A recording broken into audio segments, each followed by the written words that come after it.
Thank you so much. It's really scary to be here among the smartest of the smart. I'm here to tell you a few tales of passion. There's a Jewish saying that I love. What is truer than truth? Answer, the story. I'm a storyteller. I want to convey something that is truer than truth about our common humanity. All stories interest me, and some haunt me until I end up writing them. Certain themes keep coming up: justice, loyalty, violence, death, political and social issues, freedom. I'm aware of the mystery around us, so I write about coincidences, premonitions, emotions, dreams, the power of nature, magic. In the last 20 years, I have published a few books, but I have lived in anonymity until February of 2006, when I carried the Olympic flag in the Winter Olympics in Italy. That made me a celebrity. Now people recognize me in Macy's, and my grandchildren think that I'm cool. Allow me to tell you about my 4 minutes of fame. One of the organizers of the Olympic ceremony, of the opening ceremony, called me and said that I had been selected to be one of the flag bearers. I replied that surely this was a case of mistaken identity, because I'm as far as you can get from being an athlete. Actually, I wasn't even sure that I could go around the stadium without a walker. I was told that this was no laughing matter. This would be the first time that only women would carry the Olympic flag. 5 women representing 5 continents, and 3 Olympic gold medal winners. My first question was, naturally, what was I going to wear? A uniform, she said, and I asked for my measurements. My measurements! I had a vision of myself in a fluffy anorak looking like the Michelin Man. By the middle of February, I found myself in Turin, where enthusiastic crowds cheered when any of the 80 Olympic teams was in the street. Those athletes had sacrificed everything to compete in the games. They all deserved to win, but there's the element of luck. A speck of snow, an inch of ice, the force of the wind can determine the result of a race or a game. However, what matters most, more than training or luck, is the heart. Only a fearless and determined heart will get the gold medal. It is all about passion. The streets of Turin were covered with red posters announcing the slogan of the Olympics: "Passion lives here." Isn't it always true? Heart is what drives us and determines our fate. That is what I need for my characters in my books: a passionate heart. I need mavericks, dissidents, adventurers, outsiders, and rebels who ask questions, bend the rules, and take risks. People like all of you in this room. Nice people with common sense do not make interesting characters. They only make good former spouses. In the green room of the stadium, I met the other flag bearers, 3 athletes, and the actresses Susan Sarandon and Sophia Loren. Also 2 women with passionate hearts, Wangari Maathai, the Nobel Prize winner from Kenya, who has planted 30 million trees, and by doing so she has changed the soil, the weather, and in some places in Africa, and of course, the economic conditions in many villages. And Somali Mam, a Cambodian activist who fights passionately against child prostitution. When she was 14 years old, her grandfather sold her to a brothel. She told us of little girls raped by men who believe that having sex with a very young virgin will cure them from AIDS. And of brothels where children are forced to receive 15 clients per day, and if they rebel, they are tortured with electricity. In the green room, I received my uniform. It was not the kind of outfit that I normally wear, but it was far from the Michelin Man suit that I had anticipated. Not bad, really. I looked like a refrigerator. But so did most of the flag bearers, except Sophia Loren, the universal symbol of beauty and passion. Sophia is over 70, and she looks great. She's sexy, slim, and tall with a deep tan. Now, how can you have a deep tan and have no wrinkles? I don't know. When asked in a TV interview how could she look so good, she replied, "Posture. My back is always straight, and I don't make old people's noises." So there you have some free advice from one of the most beautiful women on earth. No grunting, no coughing, no wheezing, no talking to yourselves, no farting. Well, she didn't say that exactly. At some point around midnight, we were summoned to the wings of the stadium, and the loudspeakers announced the Olympic flag, and the music started. By the way, the same music that starts here, the Aida March. Sophia Loren was right in front of me. She's a foot taller than I am, not counting the poofy hair. She walked elegantly, like a giraffe on the African savannah, holding the flag on her shoulder. I jogged behind, on my tiptoes, holding the flag on my extended arm, so that my head was actually under the damn flag. All the cameras were, of course, on Sophia. That was fortunate for me, because in most press photos, I appear too, although often between Sophia's legs. A place where most men would love to be. The best 4 minutes of my entire life were those in the Olympic Stadium. My husband is offended when I say this, although I have explained to him that what we do in private usually takes less than 4 minutes, so he shouldn't take it personally. I have all the press clippings of those 4 magnificent minutes because I don't want to forget them when old age destroys my brain cells. I want to carry in my heart forever the key word of the Olympics: passion. So here's a tale of passion. The year is 1998. The place is a prison camp for Tutsi refugees in Congo. By the way, 80% of all refugees and displaced people in the world are women and girls. We can call this place in Congo a death camp because those who are not killed will die of disease or starvation. The protagonists of this story are a young woman, Rose Mapendo, and her children. She's pregnant and a widow. Soldiers have forced her to watch as her husband was tortured and killed. Somehow, she manages to keep her 7 children alive, and a few months later, she gives birth to premature twins, 2 tiny little boys. She cuts the umbilical cord with a stick and ties it with her own hair. She names the twins after the camp's commanders to gain their favor and feeds them with black tea because her milk cannot sustain them. When the soldiers burst in her cell to rape her oldest daughter, she grabs hold of her and refuses to let go, even when they hold a gun to her head.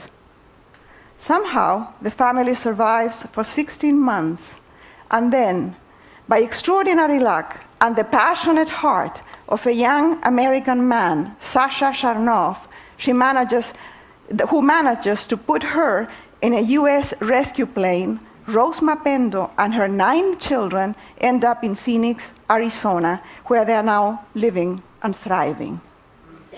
Mapendo in Swahili means great love.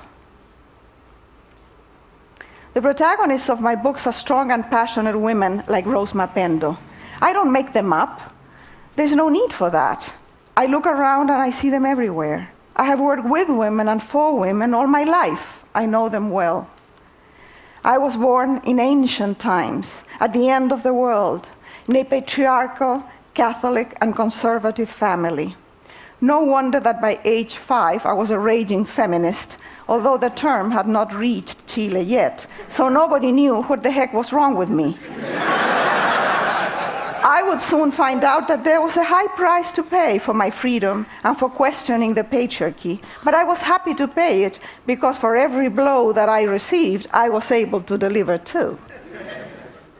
Once, when my daughter Paula was in her 20s, she said to me that feminism was dated, that I should move on. We had a memorable fight. Feminism is dated? Yes, for privileged women like my daughter and all of us here today, but not for most of our sisters in the rest of the world, who are still forced into premature marriage, prostitution, forced labor. They have children that they don't want or they cannot feed. They have no control over their bodies or their lives. They have no education and no freedom. They are raped, beaten up, and sometimes killed with impunity. For most Western young women of today, being called a feminist is an insult. Feminism has never been sexy, but let me assure you that it never stopped me from flirting. And I have seldom suffered from lack of men. Feminism is not dead, by no means. It has evolved. If you don't like the term, change it for God's sake. Call it Aphrodite or Venus or Bimbo or whatever you want. The name doesn't matter as long as we understand what it is about and we support it. So here's another tale of passion, and this is a sad one. The place is a small women's clinic in a village in Bangladesh. The year is 2005. Jenny is a young American dental hygienist who has gone to the clinic as a volunteer during her 3-week vacation. She's prepared to clean teeth, but when she gets there, she finds out that there are no doctors, no dentists, and the clinic is just a hut full of flies. Outside, there is a line of women who have waited several hours to be treated. The first patient is in excruciating pain because she has several rotten molars. Jenny realizes that the only solution is to pull out the bad teeth. She's not licensed for that. She has never done it. She risks a lot, and she's terrified. She doesn't even have the proper instruments, but fortunately, she has brought some Novocaine. Jenny has a brave and passionate heart. She murmurs a prayer, and she goes ahead with the operation. At the end, the relieved patient kisses her hands. That day, the hygienist pulls out many more teeth. The next morning, when she comes again to the so-called clinic, her first patient is waiting for her with her husband. The woman's face looks like a watermelon. It is so swollen that you can't even see the eyes. The husband, furious, threatens to kill the American. Jenny is horrified at what she has done. But then the translator explains that the patient's condition has nothing to do with the operation. The day before, her husband beat her up because she was not home in time to prepare dinner for him. Millions of women live like this today. They are the poorest of the poor. Although women do 2/3 of the world's labor, they own less than 1% of the world's assets. They are paid less than men for the same work, if they are paid at all. And they remain vulnerable because they have no economic independence and they are constantly threatened by exploitation, violence, and abuse. It is a fact that giving women education, work, the ability to control their own income, inherit and own property benefits the society. If a woman is empowered, her children and her family will be better off. If families prosper, the village prospers, and eventually so does the whole country. When Gari Matai goes to a village in Kenya, she talks to the women and explains that the land is barren because they have cut and sold the trees. She gets the women to plant new trees and water them drop by drop. In a matter of 5 or 6 years, they have a forest, the soil is enriched, and the village is saved. The poorest and most backward societies are always those that put women down. Yet, this obvious truth is ignored by governments and also by philanthropy. For every dollar given to a woman's program, $20 are given to men's programs.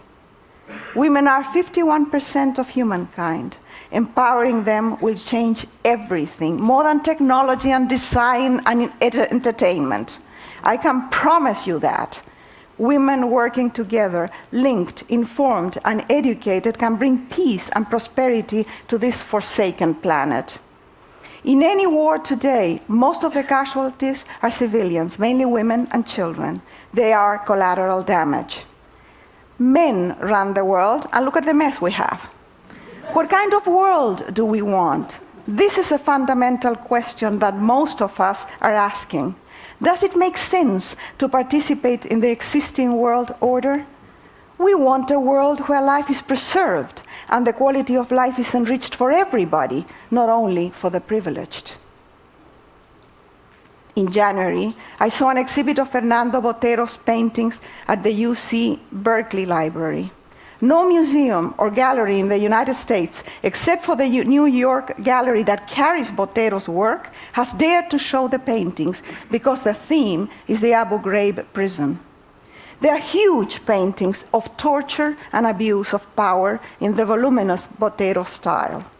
I have not been able to get those images out of my mind or my heart.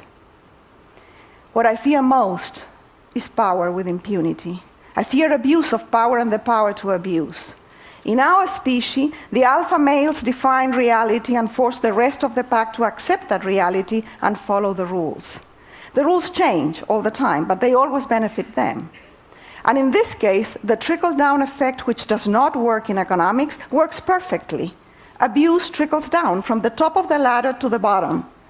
Women and children, especially the poor, are at the bottom. Even the most destitute of men have someone they can abuse, a woman or a child. I'm fed up with the power that a few exert over the many through gender, income, race, and class. I think that the time is ripe to make fundamental changes in our civilization. But for real change, we need feminine energy in the management of the world. We need a critical number of women in positions of power, and we need to nurture the feminine energy in men. I'm talking about men with young minds, of course. Old guys are hopeless. We have to wait for them to die off. Yes, I would love to have Sophia Loren's long legs and legendary breasts.